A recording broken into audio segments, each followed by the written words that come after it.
ಇನ್ನು charge sheet ಸಲ್ಲಿಕೆ ಆಯಿತು, ಕಿಡ್ನಾಪ್ ಮಾಡಿದ ಫೋಟೋ ವೈರಲ್ ಆಯಿತು, ಕೊಲೆ ಮಾಡಿದ ಫೋಟೋ ಹೊರಬಂದು. ಆದರೆ ಈಗ ದರ್ಶನ್ ಹೇಗಿದ್ದಾರೆ ಅಂತ ಕೆಲವರಿಗೆ ಕುತೂಹಲ ಇರುತ್ತೆ. ಈ ಪ್ರಶ್ನೆಗೆ ಇಲ್ಲಿ ಉತ್ತರ ಕೊಡೋ ಪ್ರಯತ್ನವನ್ನು ಮಾಡಿ.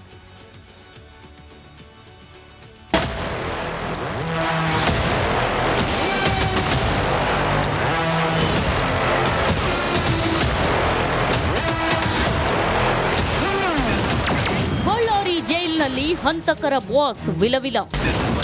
ಪತಿ ದರ್ಶನಕ್ಕೆ ಮತ್ತೆ ಬಂದ ವಿಜಯಲಕ್ಷ್ಮಿ. ದರ್ಶನ್ ಅದ್ಯಾವ ಜನ್ಮದಲ್ಲಿ ಅದೇನ್ ಪುಣ್ಯ ಮಾಡಿದ್ರೋ ಏನೋ ವಿಜಯಲಕ್ಷ್ಮಿಯಂಥ ಹೆಂಡತಿ ಸಿಕ್ಕಿದ್ದಾರೆ. ಲಕ್ಷಣವಾಗಿ ಶಾಂತಮೂರ್ತಿಯಾಗಿ ಗಂಡ ಅದೆಂತಹ ಕೆಟ್ಟ ಕೆಲಸ ಮಾಡಿದ್ರೂ ತಲೆ ಕೆಡಿಸಿಕೊಳ್ಳದೆ ಪತಿಯೇ ಪರದೈವ ಅಂತ ಸೇವೆ ಮಾಡುತ್ತಲೇ ಇದ್ದಾರೆ. ಚಾರ್ಜ್ ಶೀಟ್ ಮಾಹಿತಿ ಕೊಟ್ರ ವಿಜಯಲಕ್ಷ್ಮಿ.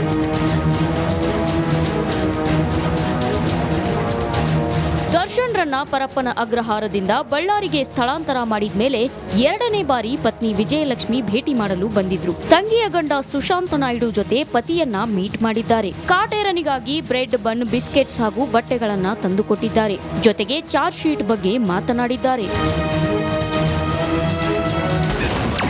ನಾನು ದರ್ಶನ್ಗೆ ಬಾಳು ಕೊಡುತ್ತೇನೆ. ಬಳ್ಳಾರಿ ಜೈಲಿನ ಮುಂದೆ ದರ್ಶನ್ ಮಹಿಳಾ ಅಭಿಮಾನಿಯೊಬ್ರು ಹೈ ಡ್ರಾಮಾ ಮಾಡಿದ್ದಾಳೆ. ಅವರನ್ನ ನೋಡ್ಲೇಬೇಕು, ಸಂಬಂಧಿಕರಿಗಷ್ಟೇ ನೋಡೋಕೆ ಅವಕಾಶ ಕೊಡೋದಾದ್ರೆ ನಾನು ಅವರನ್ನೇ ಮದುವೆ ಆಗ್ತೀನಿ ಎಂದಿದ್ದಾಳೆ. ಅಲ್ಲಾದ್ರೂ ಇಷ್ಟನೇ ಇಲ್ಲಾದ್ರೂ ಇಷ್ಟನೇ, ಅವನಿಗೆ ಮದುವೆ ಮಾಡ್ಕೋಕ್ಕೂ ರೆಡಿನೇ. ನಾನು ಅವನ ಹೆಂಡತಿ ಹಾಲಕ್ಕೂ ರೆಡಿ ಆಯ್ತಾ, ಅರ್ಥ ಆಯ್ತಾ? ಅದ್ರಗೋಸ್ಕರ ನಾನು ಬಂದಿದ್ದು. ಅವನಿಗೆ ದರ್ಶನ್ ನನಗೆ ಇಷ್ಟನೇ, ಇಷ್ಟದಿಂತಾನೆ ನಾನು ಬಂದಿದ್ದು. ಎದಕ್ಕಂದ್ರೆ ಅದಕ್ಕೆ ರೆಡಿನೇ ನಾನು, ಅದಕ್ಕೆ ಬಂದಿದ್ದು. ಅಲ್ಲೂ ಕಾಯ್ತಾ ಇರೋದು. 2 ತಿಂಗಳಲ್ಲಿ ಪವಿತ್ರ ರಿಲೀಸ್ ಆಗ್ತಾಳಂತೆ. ಕೊಲೆಗೆ ಕಾರಣವಾಗಿದ್ರು ಪವಿತ್ರ ಗೌಡಗೆ ಪಶ್ಚಾತ್ತಾಪ ಇದ್ದಂತಿಲ್ಲ. ದರ್ಶನ್ ಹೆಸರಿನಲ್ಲಿ ಈಗಲೂ ಜೈಲಿನಲ್ಲಿ ದೌಲತ್ತು ತೋರಿಸ್ತಿರೋ ಲಿಪ್ಸ್ಟಿಕ್ ರಾಣಿ ಕೊಲೆ ಫೋಟೋಗಳನ್ನ ನೋಡಿದ್ರು ತಲೆ ಕೆಡಿಸಿಕೊಂಡಿಲ್ಲ. ಬೇಲ್ ಸಿಗುತ್ತೆ ಬಿಡಿ, 1-2 ತಿಂಗಳಲ್ಲಿ ಹೊರಗೆ ಬರ್ತೀನಿ ಅಂತಿದ್ದಾಳಂತೆ. ಬಳ್ಳಾರಿಯಿಂದ ರೇಣುಕಾರಾಧ್ಯ ಜೊತೆ ನವೀನ್ ಶೆಟ್ಟಿ, ರಿಪಬ್ಲಿಕ್ ಕನ್ನಡ, ಆನೇಕಲ್. ಸ್ವಾಮಿ ಕುಟುಂಬಕ್ಕೆ ಮಾಡಿಸ್ಕೊಡಿ. ಪಿಕ್ಚರ್ ರಿಲೀಸ್ ಮಾಡಿದಾಗ ಬೊಬ್ಬೆ ಹೊಡೆದ್ರಲ್ಲ, ಓಕೆ ಫೈನ್, ಗುಡ್. ಸಂಭ್ರಮಿಸಿದ್ರಿ, ಗುಡ್, ತೊಂದರೆ ಇಲ್ಲ. ಕನ್ನಡ ಸಿನಿಮಾ ಒಳ್ಳೆಯದಾಗಲಿ. ರೇಣುಕಾ ಸ್ವಾಮಿ ಕುಟುಂಬಕ್ಕೆ ಏನು ಲಾಭ ಆಯಿತು? ನೀವಾದರೂ ಸಹಾಯ ಮಾಡಿ, ಧನ ಸಹಾಯ ಮಾಡಿ, ಇಲ್ಲ ಅಕ್ಕಿ ಬೇಳೆ ಆದರೂ ಕೊಡಿ. ಅವ್ರ ಜೀವನ ಸಾಗಿಸಲಿ. ಆಗತ್ತಾ ನಿಮ್ಮಿಂದ? ಆಗೋದಾದರೆ ಒಳ್ಳೆಯ ವಿಚಾರ. ಓಕೆ.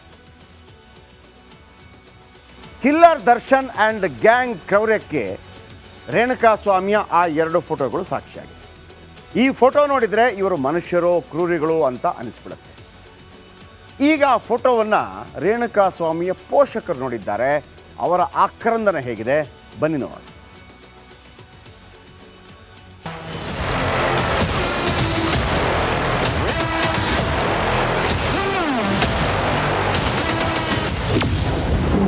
ನನ್ನ ಮಗ ಎಷ್ಟು ಕಷ್ಟ ಅನುಭವಿಸಿದ್ನೋ,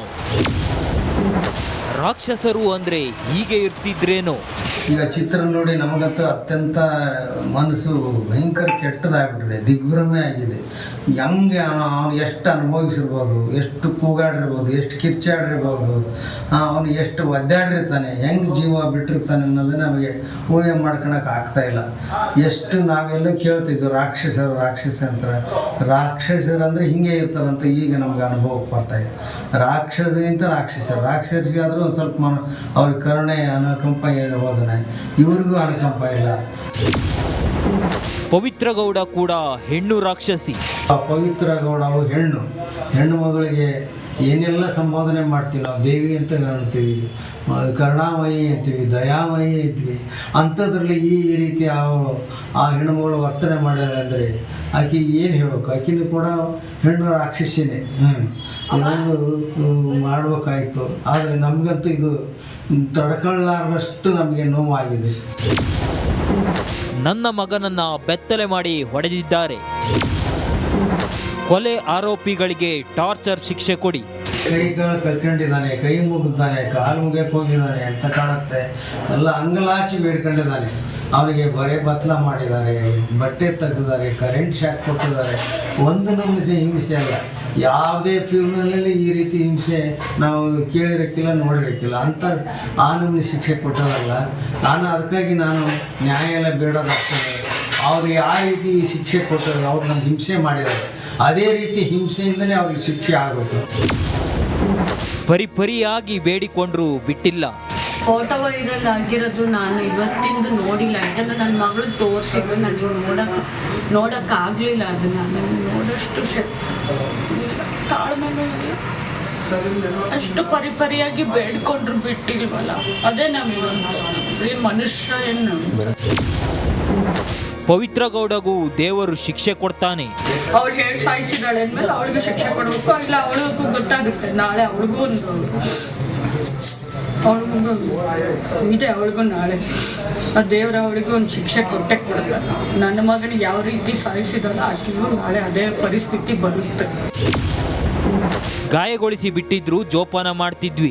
ಅವ್ರು ಹೊಡೆದು ಬಿಟ್ಟು ಎಷ್ಟೇ ಅವ್ನು ಯಾವ ಸ್ಟೇಜಲ್ಲಿ ಇದ್ದ, ಈಗ ಅರ್ಧ ಹೊಡೆದು ಅವನಿಗೆ ಅರ್ಧ ಇದನ್ನ ಮಾಡಿದ್ರಲ್ಲ, ಅದೇ ಸ್ಟೇಜಲ್ಲೇ ಕಳ್ಸಿದ್ರು ಕೂಡ. ಯಾಕಂದ್ರೆ ಈಗ 98 ಅಜ್ಜಿದು ಸೇವೆ ಮಾಡ್ತಿದೀವಿ ಅಂದ್ರೆ ಸ್ವಂತ ನಮ್ಮ ಅಣ್ಣನ್ ಮಾಡ್ತಾ ಇರ್ತಿದ್ವು, ಅಪ್ಪ ಅಮ್ಮ ಸ್ವಂತ ಮಗನ್ ಸೇವೆ ಮಾಡ್ತಾ ಇರ್ತಿದ್ರ.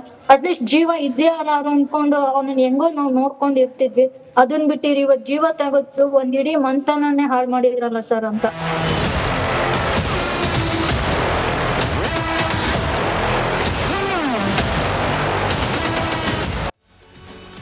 ಆಂಟನ ಸ್ಟೋರಿ ಹೇಳ್ತೀನಿ.